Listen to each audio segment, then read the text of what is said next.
السلام علیکم ورحمۃ اللہ وبرکاتہ. په دې ویډیو کې زه تاسو ته د ذبح کولو یا حلالولو تعبیر کوم په خوب کې د انسان یا د حیوان یا د حرام شیانو یا د حلالو شیانو یا خپل ځان د ذبح په حالت کې لیدل. دا څه تعبیر لري؟ اکثر خلک دا خوب ګوري او د تشویش وي چې د دې څه تعبیر وي. نو ذبح کول په خوب کې عادي حالاتو کې چې کله انسان ګوري چې یو بل کس رانیولي هغه ذبح کوي حلالوي، دا په ظلم باندې تعبیر کېږي چې یو ښکاره ظلم ته به هغه باندې کوي. کیدای شي ستا له خوا نه په هغه کس باندې ښکاره ظلم وشي. یعنې ټولو نه دا خطرناک خوب ده چې تا ته الله تعالی ښیي چې ته لګیا یې او یو کس باندې ښکاره ظلم کوې، نو دې ظلم نه منع شه. او چې کله بیا ته یو څوک په تکلیف سره حلالوې، ډېر تکلیف سره، د دې معنا دا ده چې یو کس مخامخ صفت کوي، د یو کس مخامخ صفت کوي ښه نه معلومېږي، نو دا مه کوه. او چې کله بیا ته خوب ګورې چې خپل مور و پلار دې رانیولي، مور یا پلار دې ذبح کوي حلالوي، د دې معنا دا ده چې ته د دوی خبره نه منې، دوی ته عاق کوي او ډېر سخت ظلم کوي په دوی باندې. عاق کولو باندې هم تعبیر کېږي، نو دا بیا ښه تعبیر نه لري. او چې کله ته عادي حالاتو کې مثلا حلال حیوان ګورې چې هغه ذبح کوي او وینه ترې وځي او بیا هغه غوښه ټوټه کوي او ویشي، نو دا په کارونو سرته رسېدو باندې تعبیر کېږي چې یو کار دی، یو معامله ده، د واده ده، که د هر شي ده، هغه انشاءالله سرته رسېږي، هغه پوره کېږي، ارمانونه دې پوره کېږي، کارونه دې سرته رسېږي، په دې تعبیر کېږي. او چې کله بیا ته خپل ځان ګورې چې حلال شوی یې، خپل ځان ګورې چې هلته حلال شوی یې، تیار سر دې خواته پروت وي او بدن دې تنه دې بل خواته، نو دا دې سره تعبیر کېږي چې مشکلاتو سره ته مخ کېږي، د تکلیفونو څه مشکلاتو سره تعبیر کېږي چې هغه یې نه ده معلوم چې څه وجه باندې څه مصیبتونه څه مشکلات در باندې راځي. بل څه کله ته خپل ځان ګورې چې بل څوک تا ذبح کوي، ستا بل څوک تا ذبح کوي او ته ورته شی نه وایې، نو دې باندې تعبیر کېږي چې ستا تشویش ده، هم او غم ده، دا رفع کېږي او ته راحت کېږي، ارامېږې او مال یا نفع درته رسېږي، مشکل دې حل کېږي. او چې کله بیا ته ګورې چې یو حیوان رااخلې او هغه ذبح کوي په غلطه طریقه باندې، په شا له خوا نه په غلطه طریقه ذبح کوي، په دې باندې تعبیر کېږي چې ته مکر کوې، ته یو غلط کار کوې په مکر، په چل ول باندې. او چې کله ته ګورې په خوب کې چې ډېر یو حیوان، هغه مردار حیوان چې غوښه یې نه خوړل کېږي، لکه سپی، لکه خر، دا حلالوې، دا په دې باندې تعبیر کېږي چې ته ډېر ګناهونه کوي، ډېر ګناهونه کوي، تا نه ګناهونه کېږي، غټ ګناهونه کېږي، په حرامو شیانو کې واقع کېږي. او چې کله څوک بندیخانه کې وي او هغه خوب وګوري چې ذبح کېږي او حلالېږي د چا لخوا، دا په ازادي باندې تعبیر کېږي چې دا کس د بندیخانې نه ازادېږي. او چې کله څوک ګوري چې خپل اهل یعنې زوی، اولاد خپل دا ذبح کوي، نو دا په دې باندې تعبیر کېږي چې کله یعنې ته په دې باندې ښه راضي او ښه د دغه نه یې کوې، د سختي باندې کوې دا کار، او هغه هم ډېر شترکې وهي او ته بیا یې ذبح کوې، دې باندې تعبیر کېږي چې ته هغوی په حصه کې ته غفلت کوې، هغوی په حصه کې ته غفلت کوې او هغوی احسان په هغوی باندې چې کوم احسان د هغه نه منې ته. او چې کله بیا ته ګورې چې خپل یو زوی دی، دا هغه رانیسې او ښه په ارامه باندې ذبح کوې، هغه هم شی نه وایي، نو دا په دې باندې تعبیر کېږي چې ته په امتحانونو کې کامیابېږي او الله تعالی تا ته یو ښه مقام درکوي او د زوی ته دې هم ښه مقام درکوي. نو کله چې ته ګورې یو ماشوم ذبح کوې، یو ماشوم وړوکی ماشوم ذبح کوې، حلالوې او هېڅ شی نه وایي او ته هم عادي همداسې یې، نو دا په دې باندې تعبیر کېږي چې هغه ماشوم انشاءالله شان او آینده یې راتلونکی ډېر روښانه ده او یو ښه دغه ته به ورسېږي. همدغسې نور تعبیرونه هم شته په ذبح کولو کې، خو هغه ښکاره تعبیر د ذبح کولو چې یو څوک ته ذبح کوې په سختي سره او هغه مخالفت کوي، دا په ظلم باندې تعبیر کېږي چې هغه باندې ستا لخوا یو ظلم کېږي. او چې کله ته یو څوک حلالوې او هغه په ارام باندې هغه هم راضي دی او ته هم راضي، عادي حالت یې، دا په دې باندې تعبیر کېږي چې ته هغه په حصه کې یو نیکي کوې، ستا مشکلات هم حل کېږي او هغه هم مشکلات حل کېږي او امتحان کې کامیابېږي، مال و نفع، دنیا و خیر، دا ټول ستا په نصیب کېږي. نو په دې صورت کې په دې تعبیر کېږي. وایي لاس او پښې مې تړلې وي، خلک وي نه پېژنم او ما قرباني کوي، زه ډېرې چغې وهم، یخې اوبه راباندې اچوي، بالاخره پوه شوم چې قرباني کوي مې، یعنې دعا کوم چې الله تعالی عذاب را باندې اسانه کړي. دا ډېر ښه خوب ده او الله دې درته ښه کړي. په دې باندې تعبیر کېږي چې یو سخت کار ده هغه دې کېږي انشاءالله. یو معامله ده، یو سخت کار ده چې ستا په نس سخت کار ده هغه انشاءالله سرته رسېږي او الله تعالی په داسې کسانو په واسطه باندې هغه سرته رسوي چې هغه ته نه پېژنې یا اعتماد پرې نه لرې، نو دغه مشکل دې انشاءالله حل کېږي، دا معامله دې سرته رسېږي. والله تعالی اعلم. دویم خوب د ما خپل خور ته ویلي وو چې استخاره وکړه نوکرۍ کې د کامیابېدو. خوب یې ولیدو چې څوک ورته وایي جاز را روان دی، که د نښې نه واوړېدو پیسې به چې واشي او که را وانه وړېده هېڅ به نه وي. جاز د نښې نه واوړي زه خوشحاله شم چې پیسې به چې واشي. بیا زما کور والا یادوي چې د هغه په غېږ کې ماشوم دی، خوراک ورکوي. زه په قهر شم چې پرون دې ماشوم شوی او نن یې خوراک ورکوي. بیا په برنده کې یم وایم ورور مې چې ما سره ده او ما سره څه وکړل. په برنده کې یم د خپل ځان ښیي، زه یې کتلی چې په برنده کې یم او ما سره وایم چې ورور مې ما سره څه وکړل، هغه به هېر کړم د الله رضا لپاره او ما چې څه کړي هغه به نه یادوم. بیا وایي چې زه مور کمرې یا کوټې ته دننه شم، قرآن مجیدونه پراته او نو یو ورسره سپاره پرته ده د قرآن مجید دونو د پاسه چې کوم کور یا پوخ دی هغه د پیسو دی. زه ورته وکړېږم او هغه ما ور واخیسته. نو د دې خوب تعبیر دا ده چې د تیاره جاز یا تیاره کتل چې هغه که تېر شو پیسې زیاتېږي او که تېر نه شو پیسې نه زیاتېږي. دا سوچونه دي، په هر شي کې سوچ کول چې کیدای شي دا مشکل هم حل شي، داسې په هر شي کې بې ځایه امیدونه ساتل دا په دې باندې تعبیر کېږي او بې ځایه چاته تمه کول. د وړوکی ماشوم څه ته وایې چې دا وړوکی ماشوم یې شوي او هغه پرون یې شوي او په سبا یې هغه ته خوراک ورکوي.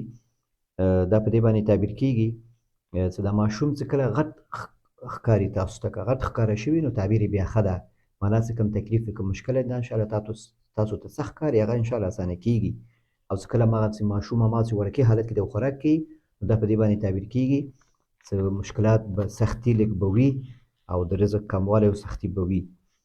او چې کله ته خپل د مور کوټې ته ننوځې او هلته قرآن مجیدونه پراته نو دا هم په دې باندې تعبیر کېږي چې د مور و پلار پیسه کې کېدای شي د الله تعالی څه حکم ده چې هغوی سره ښه کوې، هغه کې ته سستي کوې، د هغوی اول نه اخلې یا د هغوی ورسره هغه حقوق یې نه ادا کوې، که وفات شوي دي دعا ورته نه کوې، خپلوانو سره یې ښه رابطه نه ساتې. او بیا چې هغه پوښونه یې چې دې ته وایي د پیسو دي، نو معنا دا چې دا قرآن کریم چې د مور پلار پیسه کې ویلي دي چې په هغه باندې ته عمل وکړې نو انشاءالله الله تعالی به ستا ژوند کې به برکت راولي. او که ژوندي وي دوی دعا درته وکړي مشکلات به دې حل شي، که وفات شوي وي نو دوی سره ښه وکړي، دعا ورته وکړي او خپلوانو سره یې ښه رابطه وساتې، انشاءالله ستا مشکلات به حل کېږي. والله تعالی اعلم.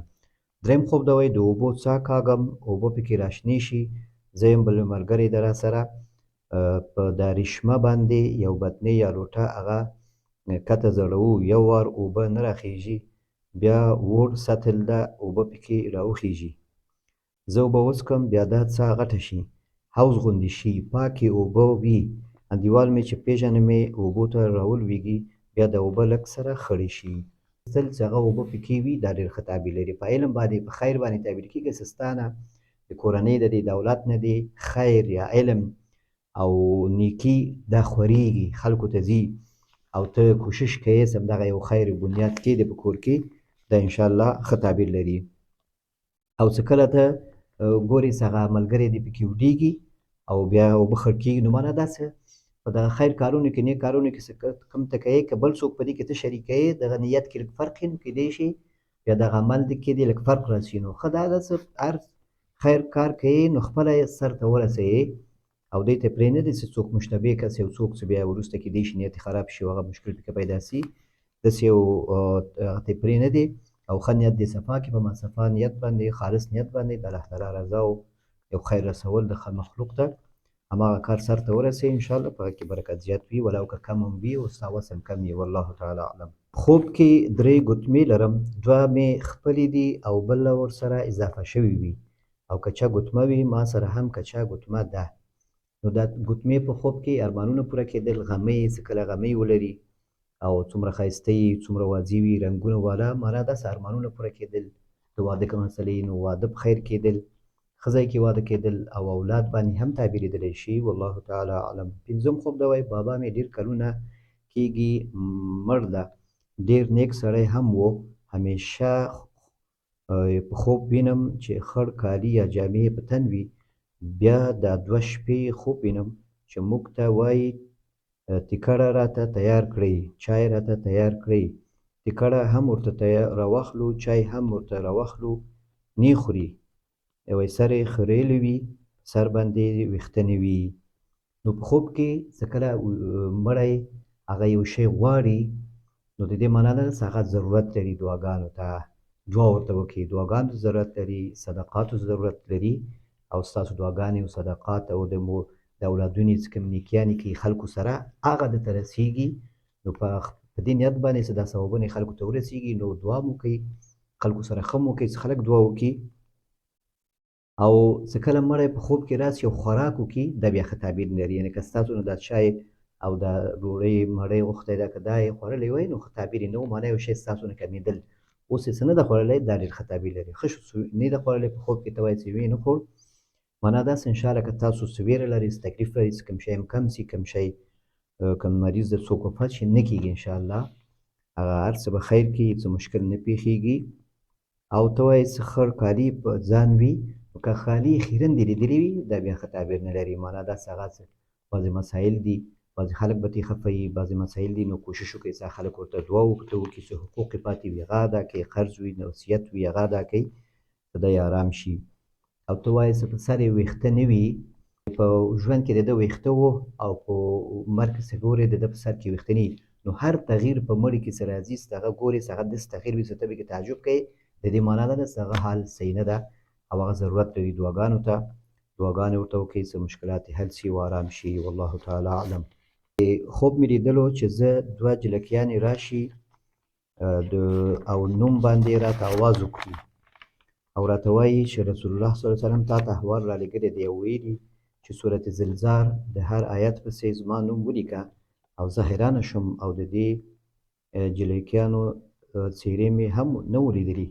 نو دې وخت کې زما د حلقې استاد راشي او ما د تندي ویښتو نه کش کړي او راته وایي چې داسې هر چا سره نه کېږي. او بیا زه لاړ شم د امتحان صحنه وي او امتحان ما نه وي زده کړی، او استاد ته وایم چې ما امتحان نه دی زده کړی، او هغه راته وایي چې امتحان درنه اخلم، زر کوه. نو زه ورته وایم چې صبر کوه، 2 رکعات لمونځ وکړم، بیا لاړه شم 2 رکعاته لمونځ وکړم.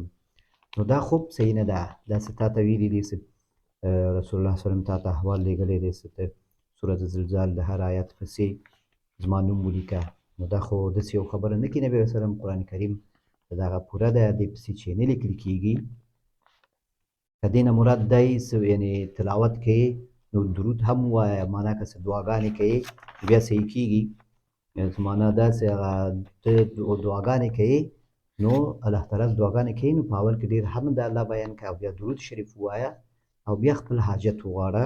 د الله تعالی چې کوم نومونه دي په هغه په واسطه باندې خپل حاجت وغواړه، نو دعاګانې دې انشاءالله قبلېږي. امتحان کې کامیابېدل، امتحان کې خوب کې لیدل، دا ښه تعبیر لري. معنا داسې فرصتونه دي او ته په مخ کې پکې ځې او ته رشد کوې، او څه کله ته ګورې چې امتحان کې تیاري نه لرې، سوالونه دې نه دي زده، حل کولی نه شې، سخت دي، وارخطا یې، نو معنا دا چې ته خپل وختونه ضایع کوې او فرصتونه دي د علم د پیشرفت او هغه تا نه پاتې کېږي. نو کوشش وکړه چې هغه فرصتونه تا نه ضایع نه شي.